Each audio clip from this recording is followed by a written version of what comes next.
మనకి వచ్చినటువంటి ధర్మశాస్త్రము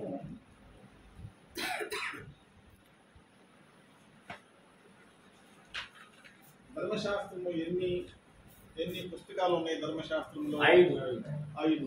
ఏమిటి 5? ఏమిటి? ఆది కాండం, నిర్గమాకాండం. సార్ మీరు థియలాజికల్ స్టడీస్ ఆది కాండం ధర్మశాస్త్రంలోకి వస్తారు. yes what is మోషే ఇచ్చిన కాడి నుంచి కదా? మోషే ఇచ్చిన కాడి నుంచి కదా? మోషేనే ఆది కాండం ఇచ్చింది. ఉన్నాయి కదా, ఈ విధులు కాదు కదా ధర్మశాస్త్రం. yes it is everything is included in that. see నిర్గమాకాండం విధులు ఉన్నాయి. యెహోవా దేవుడు సీనాయి పర్వతం మీద హోరేబు కొండ మీద మోషేతో ముఖాముఖిగా 40 దినములు ప్లస్ 40 దినములు 80 దినములు ఆయనతో ఉన్నప్పుడు పరలోక మర్మములను సృష్టి మర్మములు సమస్తమును కూడా భూలోకము పరలోకము సమస్త లోకములు జగత్తు పునాది వేయబడి దగ్గర నుంచి ఏమేమైతే ఉన్నాయో అవన్నిటినీ కూడా మోషేకు యెహోవా దేవుడు బయలుపరిచినందున. So the words what I'm using you have to intricately understand. అంటే ఆ మాటలను మీరు క్షుణ్ణంగా అర్థం చేసుకోవాలి. ప్రత్యక్షపరచబడినటువంటి విషయాలు, ప్రత్యక్షపరచబడి రివీల్డ్, రెవల్యూషన్ అని అంటారు కదా ఇంగ్లీష్లో. రెవల్యూషన్, రివీల్డ్ అని అంటే ప్రత్యక్షపరచబడినవి మోషేకు యెహోవా దేవుని చేతనే ప్రత్యక్షపరచబడినవి. సో మోషేకు ముందున్నటువంటి కాలంలో ఏవైతే జరిగినాయో ఆది కాండం నుంచి కూడా, ఆది కాండం రాయబడక ముందు నుంచి కూడా ఏమి జరిగినాయో అన్ని విషయాలను కూడా యెహోవా దేవుడు మోషేకు బయలుపరిచాడు.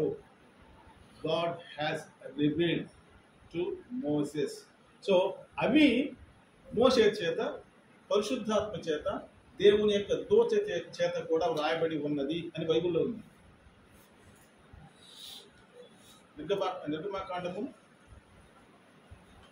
21:38లో 30వ అధ్యాయంలో కూడా యెహోవా దేవుడే తన వ్రేలి చేత 10 ఆజ్ఞలను శాసనములను కట్టడలను వ్రాసినట్లుగా 10 పలకల మీద వ్రాసినట్లుగా బైబిల్లో ఉంది.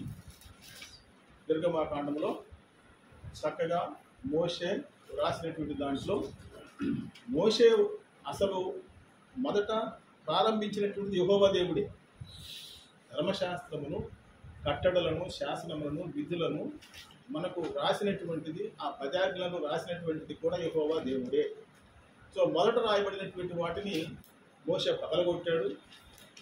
తర్వాత రెండోసారి యెహోవా దేవుడు రెండోసారి కూడా ఆయన 10 ఆజ్ఞలు 2 పలకల మీద రాసి ఇచ్చాడు కదండి. సో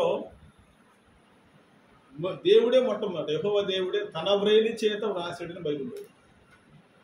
రెండవదిగా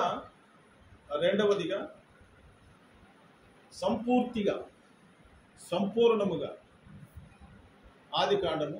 చెప్పండి, మీరు చెప్పండి, ఇప్పుడు నేను చెప్పడం కాదు. ఆది కాండము, నిర్గమాకాండము, లేవియ కాండము, సంఖ్యాకాండము, ద్వితీయోపదేశ కాండము. నాకు 20 సంవత్సరాలు అయిన తర్వాత కూడా ఈ సీక్వెన్స్ నాకు గుర్తుండేది కాదు. ఏంటి ఆది కాండం అని చెప్పి లేవి కాండం చెప్తా, లేవి కాండం చెప్పకుండా సంఖ్యాకాండం చెప్తా. ఎందుకనంటే సరిగ్గా మైండ్లో రికార్డ్ అవ్వకపోతే మనకు దేవుని యొక్క వాక్యము గుర్తుండదు. సో అందుచేత ధ్యానించటము అని అంటారు. దేవుని యొక్క సన్నిధిలో మనము ధ్యానించాలి. చదివిన దానిని బోధించక ముందు రేపు ఉదయం మనం బోధిస్తాము అనగా ఈ రాత్రి పడుకునేటప్పుడు దానినే మనసులో పెట్టుకొని ఆలోచిస్తూ పడుకున్నట్లయితే సైకలాజికల్గా మానసికముగా మనం గుర్తుపెట్టుకోవటానికి దేవుని యొక్క పరిశుద్ధాత్మ సహాయం చేస్తారు. బైబిల్ చదివాము, నోట్స్ రాసుకున్నాము, పాయింట్లన్నీ సరి చేసుకున్నాము. కానీ ఏ పాయింట్ ఎప్పుడు ఎక్కడ ఎలా చెప్పాలి అనేటువంటి విషయాన్ని దేవుని యొక్క ఆత్మ ద్వారా మనకు బోధించబడాలి అని అంటే we have to entrust our hearts, our minds and souls and spirits to Spirit of God. దేవుని యొక్క పరిశుద్ధాత్మకు మనము అప్పగించాలి. అప్పుడు దేవుని పరిశుద్ధాత్ముడు ఏం చేస్తాడనంటే చదివినటువంటి దానిని, ధ్యానించినటువంటి దానిని మనకు మనసులో జ్ఞాపకం చేస్తాడనమాట. దానిని మననము చేసుకుంటూ పడుకోవాలి. నిద్రపోయేటప్పుడు మననము చేసుకుంటూ నిద్రపోతే ఏమవుతుందంటే అప్పుడు కలలో కూడా స్వప్నములలో కూడా దానియేలుకు బయలుపరిచినట్లుగా, యోసేపుకు బయలుపరిచినట్లుగా మనతో దేవుడు మాట్లాడుతూ ఉంటాడు. కాబట్టి అవి మనము జ్ఞాపకం చేసుకోవాలి. కాబట్టి మోషేకు 5 పుస్తకాలు రాయడానికి, 5 గ్రంథాలు రాయడానికి ఎలా సాధ్యమైంది? 40-80 దినములలో ఈ 5 పుస్తకములు రాయడానికి ఎలా సాధ్యమైందని అంటే మోషేనే రాశాడు. ఆదికాండం మోషే రాశాడా? మీ ప్రశ్న. 5 గ్రంథాలు మోషే రాశాడు. మోషే రాశాడు. నేను జెనసిస్ ని హిస్టరీ అంటున్నా, క్రియేషన్ ఈ ధర్మశాస్త్ర విధులు లేవు కదా, నిగమకాండం నుంచి కదా దేవుడు మోషేతో ధర్మశాస్త్ర విధులు ఇచ్చాడు. Genesis also is included in creation law. ధర్మశాస్త్రంలో ఆది కాండము కూడా ఇంక్లూడ్ చేయబడి ఉన్నది. సో ఎందుకు అనంటే అది ప్యాట్రియార్క్స్ గురించి రాయబడి ఉంది. అంటే గోత్రముల యొక్క పితరులు, వారిని గురించి కూడా అందులో రాయబడి ఉంది కాబట్టి. సో ఆదికాండం 12వ అధ్యాయం నుంచి మీరు చూసుకున్నట్లయితే అందరూ పితరులే కదా వచ్చినటువంటిది. ఆదికాండం 5వ అధ్యాయం గురించి చూసినట్లయితే మరి వంశావళులు కూడా వస్తాయి కదా. ఆదికాండము 2వ అధ్యాయంలో కూడా చూసినట్లయితే ఎవరిని ఎవరు కన్నారు, ఎప్పుడు కన్నారు, ఎంతకాలం బ్రతికారనే విషయాలన్నీ కూడా ఆ జీనియాలజీస్, వంశావళులన్నీ కూడా అక్కడ రాయబడి ఉన్నాయి. అది లేకుండా ధర్మశాస్త్రము మనం ఎలా అర్థం చేసుకుంటాం? We cannot understand the law. మోషే వరకు మనసాక్షి అది యుగములలోనికి వస్తుంది. Let us not go into dispensation. యుగములలోనికి మనం కాదు మనకు మాట్లాడతాం. That's a separate subject. అది ఏంటి, ఏది మౌన కాలము, మనసాక్షి కాలము, ఏంటి రాజుల కాలము, ప్రవక్తల కాలము, క్రీస్తు కాలము, తర్వాత 1000 ఏళ్ల కాలము, ఇవన్నీ కూడా ఏంటంటే దాదాపు 8 యుగములు అనేటువంటివి. Already I have taken out the statements and the charts also. It is there. I can teach you all these things. యుగాంతముల గురించి కూడా సమస్తము కూడా చార్ట్స్ అనేవి ఉన్నాయి. సో కాబట్టి యుగములు కాదు మనకు కావాల్సినటువంటిది అక్కడ. ఆ యుగములు అన్నీ కూడా ప్రారంభమునకు ఉన్నాయి కాబట్టి, ధర్మశాస్త్రంలో ఉన్నాయి కనుక ధర్మశాస్త్రం దగ్గర నుంచి కూడా మనము నేర్చుకోవాలి. So how we got Bible, ఎలాగో మనకు ధర్మశాస్త్రము వచ్చింది అని అంటే 5 కాండములు. 5 కాండములు ఏంటయ్యి? ఆది, నిర్గమ, లేవి, సంఖ్య,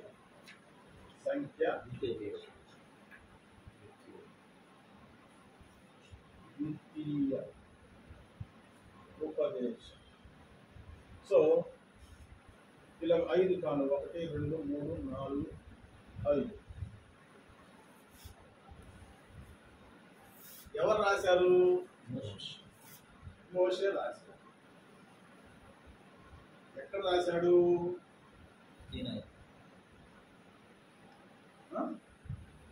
సీనాయి అరణ్యం కాదు,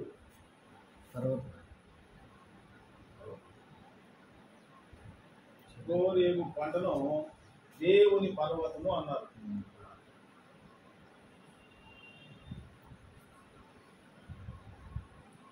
సో అది మనం ఏదైనా సరే మనం చెప్పినప్పుడు మనము అది బిబ్లికల్ రెఫరెన్సెస్తో మనము యాడ్ చేయాలి కదా.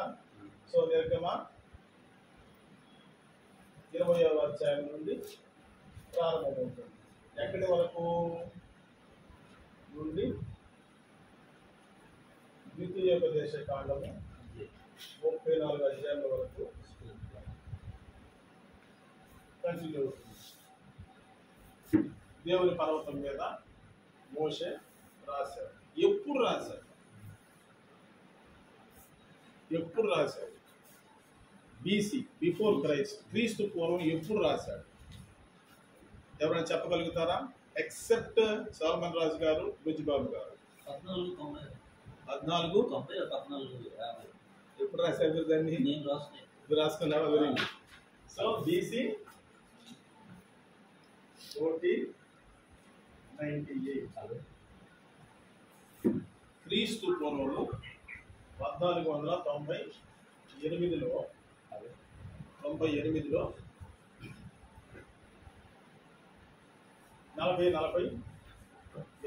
రోజు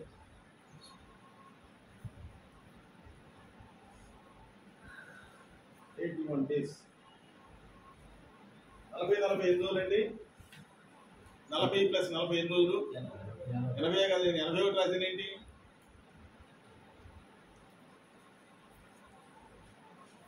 చెప్పండి. నేను లెక్కల్లో తప్పు. ఎక్కడానికి దిగడానికి ఒక రోజైనా ఏం ఒక్కరోజు అండి. వాడు కాదేశ్ బెర్నియా లేకపోతే యెరూషలేము లేకపోతే ఆ ప్రాంతాల అంతటి నుంచి కూడా వాళ్ళు బయలుదేరి వాళ్ళు ఎక్కేసరికి 3 రోజులు వాడు 3 days వాళ్ళు కొండ ఎక్కడానికి మోరియా కొండ ఎక్కడానికి అబ్రహాం 3 రోజులు నడిచాడు. కొడుకుని ఇస్సాకుని తీసుకొని నిప్పును కట్టెలు తీసుకొని కత్తి తీసుకొని సూర్యచంద్రులు ఒక రోజు ఆపినట్టు అది ఎక్కడికి వెళ్ళిపోయాడండి. మేము మాట్లాడే ధర్మశాస్త్రాల గురించి 5 కాండములు. నువ్వు యెషయా గ్రంథంలోకి వెళ్ళిపోయావు, సూర్యచంద్రుల దగ్గరికి వెళ్ళిపోయావు, యెహోషువ దగ్గరికి వెళ్ళిపోయావు. సో 81 రోజు ఎందుకు రాశాను అని అంటే ఈ 1 day makes a lot of difference. So దేవుడు మాట్లాడుతూ ఉన్నప్పుడు ఇట్ టేక్స్ టైం. అతను సమయం తీసుకోవాలి. 40 రోజులని రాయబడి ఉంది. But it is not 40 days, but it should be 87 days. 3 + 3 6 + 1 87 రోజులు ఆయన పైనే. ఆహారం లేదు, నీళ్లు లేవు. 40 దినములు ఒకసారి 40 దినములు ఒకసారి 2 సార్లు చేశాడు ఉన్నాడు కాబట్టి దేవునితో. అలాగూ అతను దేవుని యొక్క ధర్మశాస్త్రాన్ని చట్టాన్ని తీసుకొని వచ్చాడు మోషే. సరే, నాకు డౌట్, యెహోషువ ఎక్కడ ఉన్నాడు అసలు? బయట యెహోషువ ఎక్కడ?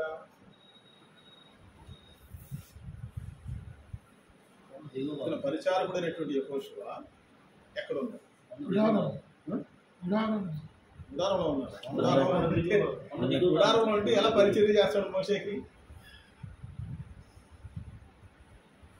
అసలు గుడారమే లేదు కొండ మీద. అసలు చెట్లు లేవు, నీళ్లు లేవు, ఏమీ లేవు అక్కడ. అది ఎండిపోయినటువంటి కొండ, ఎడారేది.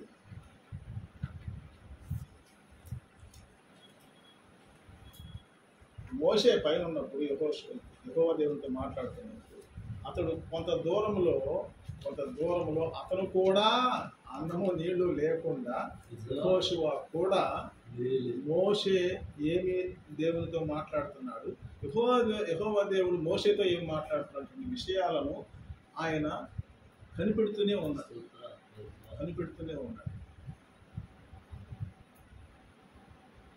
ఏంటంటే పరిచర్యలో ఉన్నటువంటి ఆ మర్మం ఏంటి అసలు?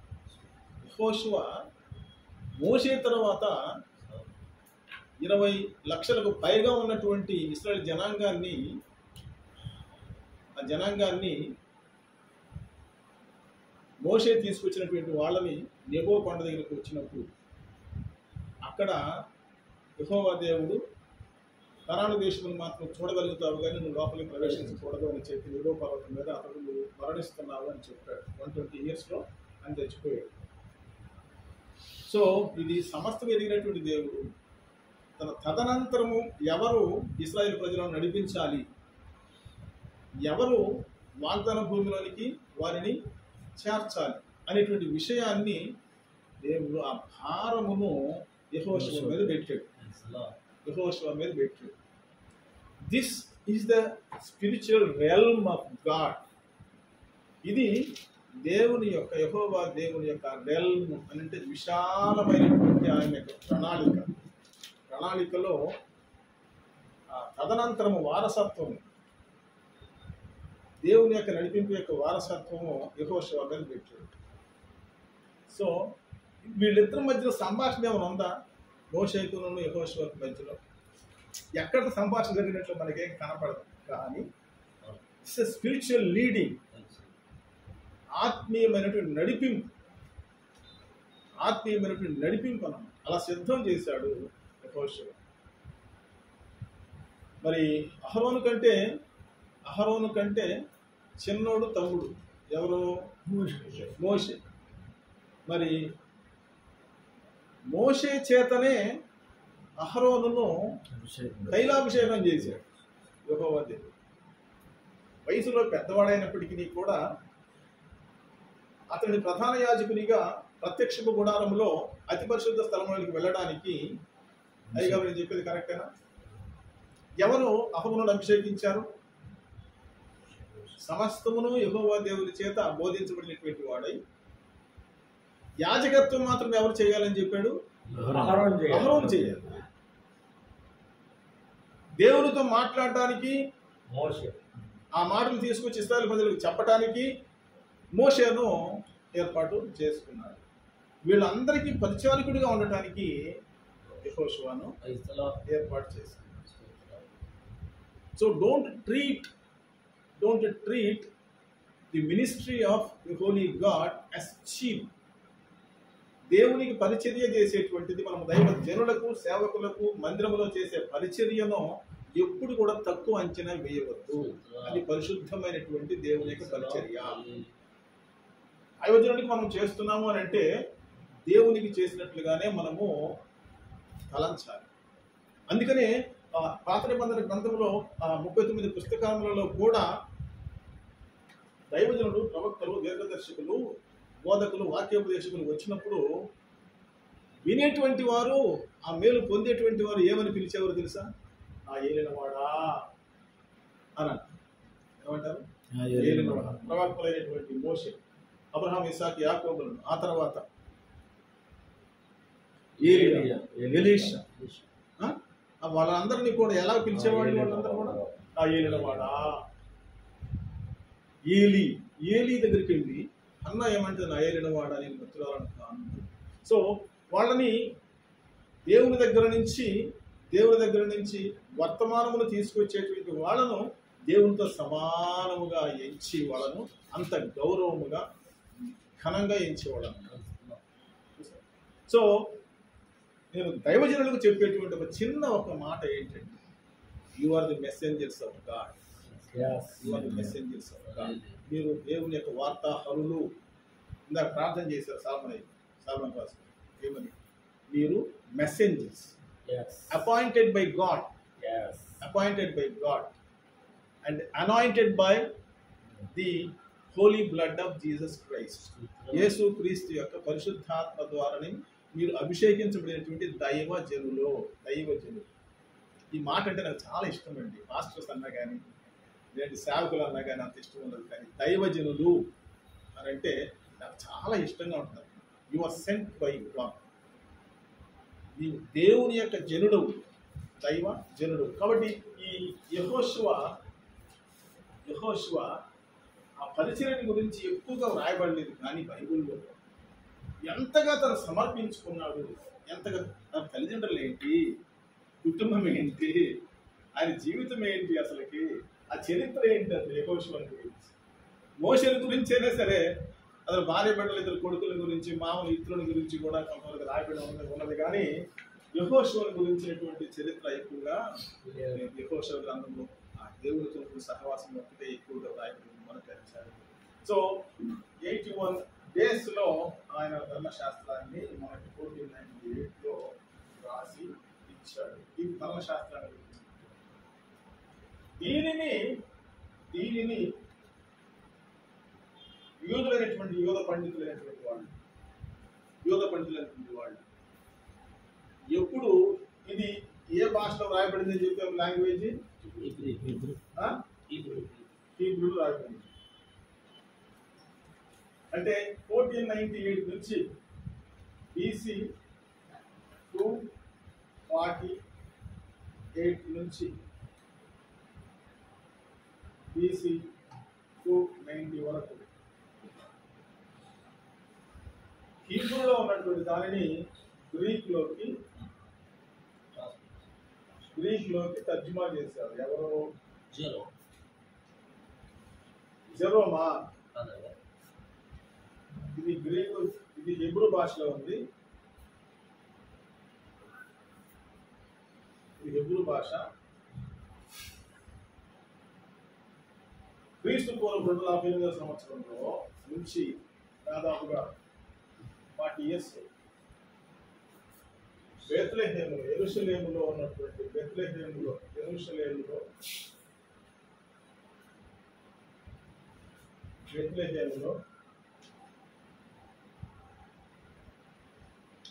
యూద పండితులు ఎంతమంది అండి? చెప్పండి పండితులు, మీరు చెప్పండి. 70 మంది.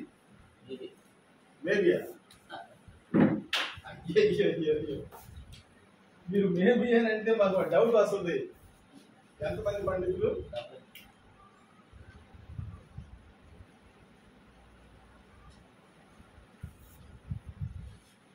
వీళ్ళు గ్రీక్ భాషలోనికి తర్జుమా చేశారు. సో ఇప్పుడు మనకి 2 భాషల్లో ఉంది ధర్మశాస్త్రం. అంటే రాజులు, ప్రవక్తలు, చక్రవర్తులు, దీర్ఘదర్శకులు ఆ రాసినవన్నీ కూడా చిన్న ప్రతులన్నీ కూడా ఉన్నాయి. ట్రాన్స్లేట్ చేసిన దాని పేరు అంటారు కదా, ఏమంటారు? గ్రీక్లో ట్రాన్స్లేట్ చేస్తారు కదా, దాని పేరు ఉంది. మీరు గుర్తుంటే చెప్పండి, నాకు గుర్తు రావట్లేదు. ఉన్నట్టు తిన్నాను. 70 మంది రాసిన నాట్ వల్గేట్. సో ఇది దానికి వస్తాను. AD 400 to 412 Saint Jerome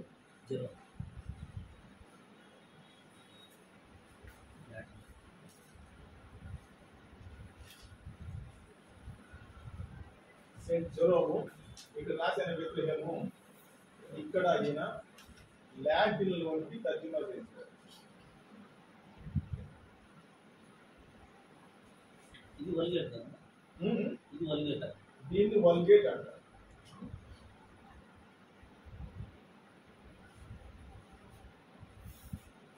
Vulgate అంటారు. సో జెరోము AD 400 నుంచి 412 వరకు ఈ గ్రీకులో ఉన్నటువంటి బైబిల్ని లాటిన్లోనికి ట్రాన్స్లేషన్ చేశాడు. ఎందుకు లాటిన్లోనికి ట్రాన్స్లేషన్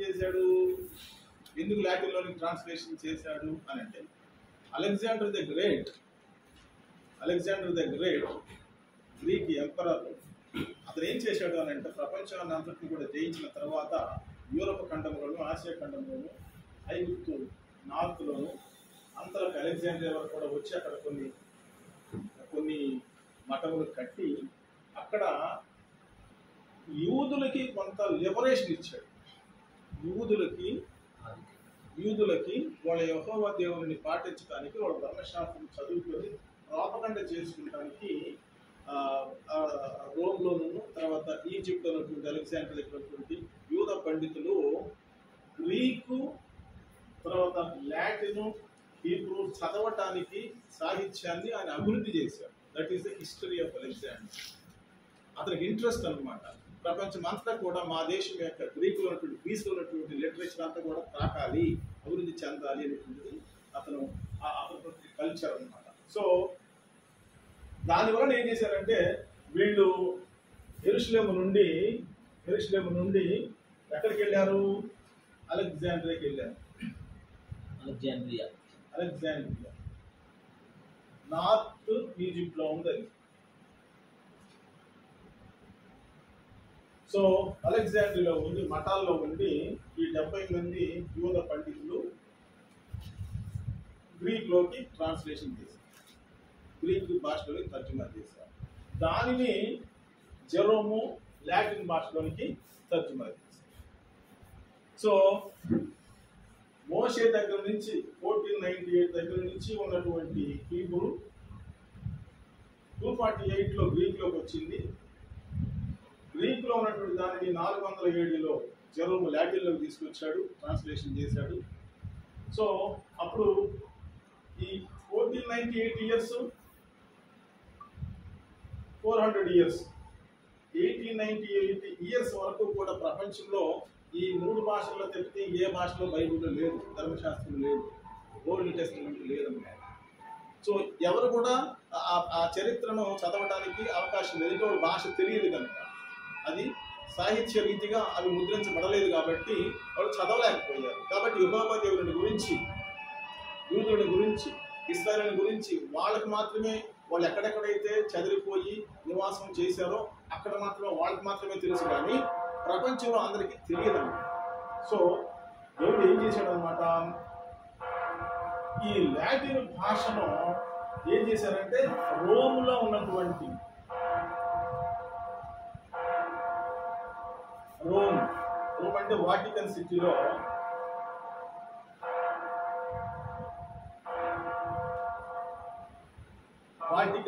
ఉన్నటువంటి కథోలిక్స్,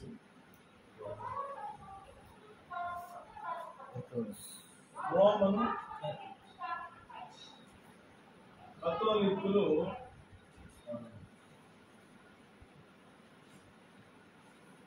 ఈ 400 సంవత్సరాల నుంచి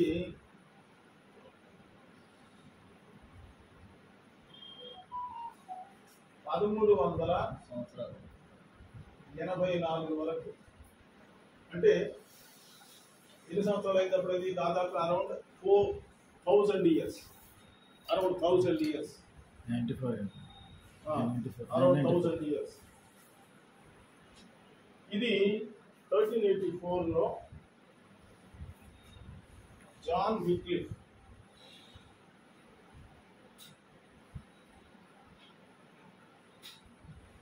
జాన్ విక్లిఫ్ 1324 నుంచి 84 వరకు బతికాడు. 1324 నుంచి 1384 వరకు బతికాడు, 60 సంవత్సరాలు. ఇతనికి లాటిన్ భాష వచ్చు కాబట్టి ఏం చేశాడంటే దీన్ని జాన్ విక్లిఫ్ లాటిన్ నుంచి ఇంగ్లీష్లోకి తర్జుమా చేశాడు.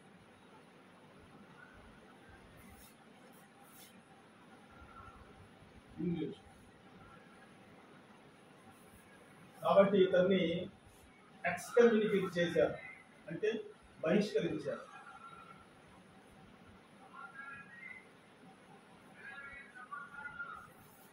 ఇతన్ని బహిష్కరించేసారు. రోమన్ కేథలిక్స్, బిషప్స్, కార్డినల్స్ అందరూ ఏం చేశారంటే ఇది ఆర్సిఎం యొక్క ఆధ్వర్యంలోనే ఉండాలి కానీ, మా మతాధికారంలోనే ఉండాలి కానీ, రాజులైనా చక్రవర్తులైనా విశ్వాసులైనా ఎవరైనా సరే మా ఆధీనంలోనే ఉండాలి, మేము చెప్పినట్టే వినాలి అనేటువంటిది వారు మతాధికారమును బట్టి ఎవరు కూడా ఈ యూద గ్రంథాలు చదవకూడదు అనేటువంటిది వాళ్ళు ఎడిక్ట్ అని అంటే వాళ్ళు రూల్స్ రెగ్యులేషన్స్ ఫార్మేషన్ చేశారనమాట. ఎవడైనా మీరినట్లయితే వాళ్ళని చంపేస్తారు, జైల్లో వేస్తారు, చంపేస్తారనమాట. ఎడిక్ట్ అంటే వాళ్ళు ఆ అడిక్ట్ కాదు, అడిక్ట్ అంటే దానికి అలవాటైపోవటాన్ని. ఎడిక్ట్ అని అంటే శాసనం అన్నమాట. అలా శాసనాలు చేశారు. వీళ్ళు చేసిన దాన్ని బట్టి ఇతడు ఇంగ్లీష్ వాళ్ళు ఇంగ్లాండ్లో బ్రిటన్లో చదవాలి వాక్యం అనేటువంటి ఉద్దేశం చేత ఇతను ట్రాన్స్లేషన్ చేస్తే అతన్ని చంపేయలేదు, బహిష్కరించేది. అప్పుడు 1395లో నుంచి 1436 41 ఇయర్స్ బతికినటువంటి విలియం టిండేల్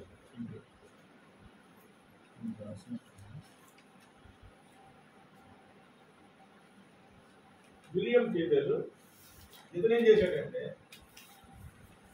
పూర్తిగా ఇంగ్లీష్ బైబిల్ చక్కగా తర్జుమా చేసేసారు. ఇతను ఏం చేశారు, విలియం టిండేల్ ఏం చేశారు, కాల్చి కట్టెలకు కట్టేసి ఆ కట్టెల మీద అతన్ని నిలబెట్టి కాల్చి చంపేశారు. అతను బతికింది ఎన్ని సంవత్సరాలు? 41 ఇయర్స్, 41 సంవత్సరమే. ఏం చేశారు ఇంగ్లీష్లో నుండి? ఇంగ్లీష్లో నుంచి కాదు, పూర్తి బైబుల్, హీబ్రూ, గ్రీకు, లాటిన్ ఉన్నటువంటి దాన్ని ఇంగ్లీష్లోకి తర్జుమా చేశారు. అప్పుడే ప్రింటింగ్ ప్రెస్ వచ్చింది. చెప్పండి. ధర్మశాస్త్రం దాన్ని మొదలుపెట్టి వచ్చారు కదా గారు. మిగతా బుక్స్ ఉన్నాయి కదా, అవి యాడ్ అయినాయా? ఓల్డ్ టెస్టమెంట్ 70 మంది ట్రాన్స్లేట్ చేసింది total 39. Yes, I am writing here. Old Testament and New Testament.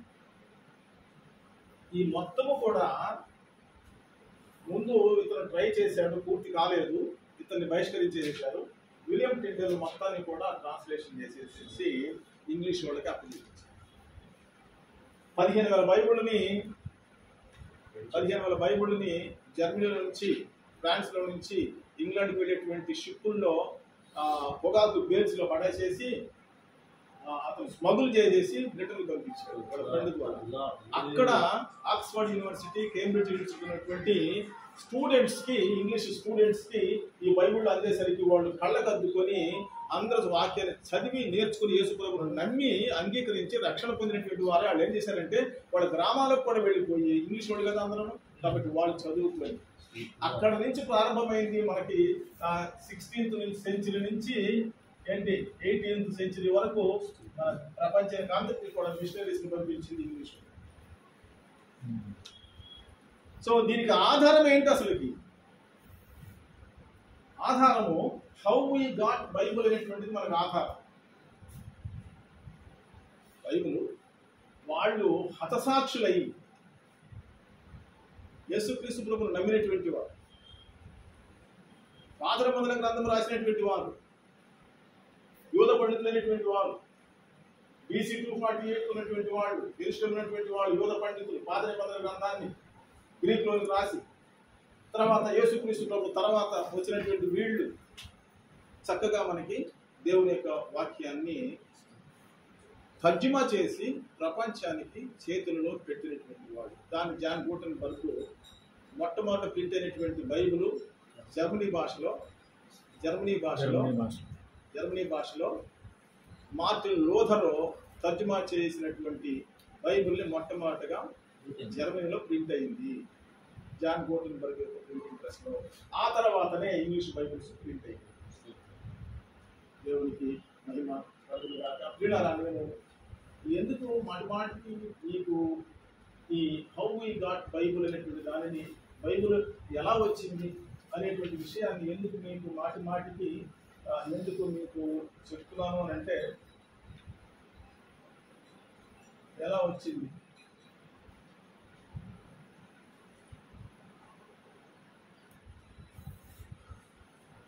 ఈరోజు ఇంట్లో 10 మంది ఉంటే క్రైస్తవ యొక్క గృహంలో ఎన్ని బైబిళ్ళు ఉన్నాయి?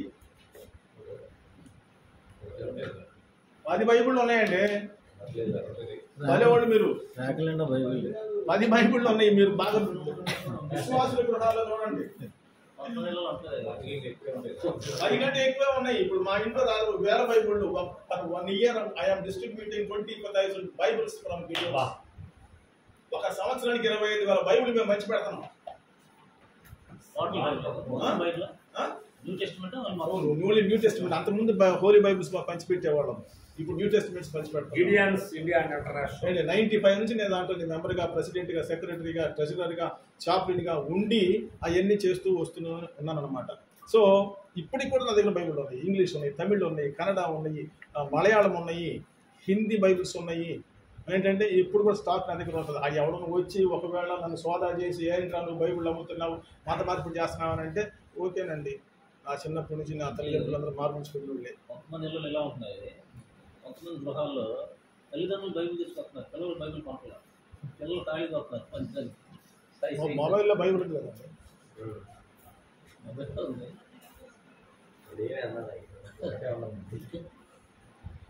ఫంక్షన్లు చేస్తున్నారు, మెచ్యూర్ ఫంక్షన్ లక్షలు పెట్టి కానీ బైబిల్